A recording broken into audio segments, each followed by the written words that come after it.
Good morning students आज हम हिंदी में एक बहुत प्यारी सी कविता पढ़ने वाले हैं और कविता का नाम है सूरज और बादल।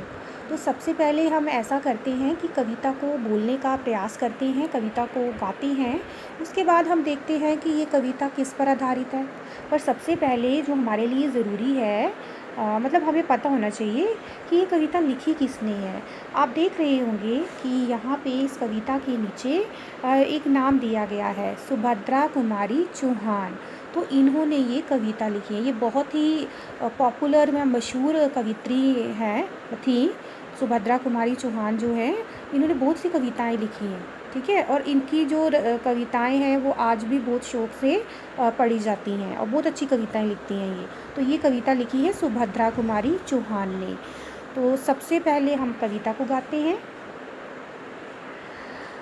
अभी अभी थी धूप बरसने लगा कहाँ से ये पानी, अभी अभी थी धूप बरसने लगा कहाँ से ये पानी, किसने फोड़ गढ़े बादल के की है इतनी शैतानी, किसने फोड़ गढ़े बादल के की है इतनी शैतानी, सूरज ने क्यों बंद कर लिया अपने घर का दरवाज़ा, सूरज ने क्यों बंद कर लिया अपने घर का दरवाज़ा, उसकी माँ ने क्या उसको बुला लिया कह कर आजा, उसकी माँ ने क्या उसको बुला लिया कह कर आजा, ज़ोर ज़ोर से गरज रहे हैं बादल हैं किसके काका, ज़ोर ज़ोर से गरज रहे हैं बादल है किसके काका, किसको डांट रहे हैं किसने कहना नहीं सुना माँ का, किसको डांट रहे हैं किसने कहना नहीं सुना माँ का। तो ये कविता मैंने आपके सामने गा दी है। तो आपने क्या करना है कि इसको दोबारा बोलने का, बार बार लर्न करने का कोशिश करनी है, ठीक है। तो आपको भी ये याद हो जाएगी। अब ये जो कविता है आपने देखा ही होगा, इसमें बहुत से शब्द आ गए जिससे आपको ये तो पता लग ही गया होगा कि ये कविता किस पर आधारित है। ये कविता जैसे देखिए बादल आया ना, ये शब्द यहाँ पे बादल आ गया, ठीक है। ज़ोर ज़ोर से गरज रहे हैं, ठीक है। पानी, ये इन सब से आपको क्या पता लगता है कि ये कविता किस पर आधारित है। तो ये कविता आधारित है वर्षा ऋतु पर। आपको पता है ना 3 ऋतु होती हैं, सर्दी, गर्मी और बरसात। तो जो बरसात होती है उसी में पानी बरसता है, बादल उसी में गरजते हैं।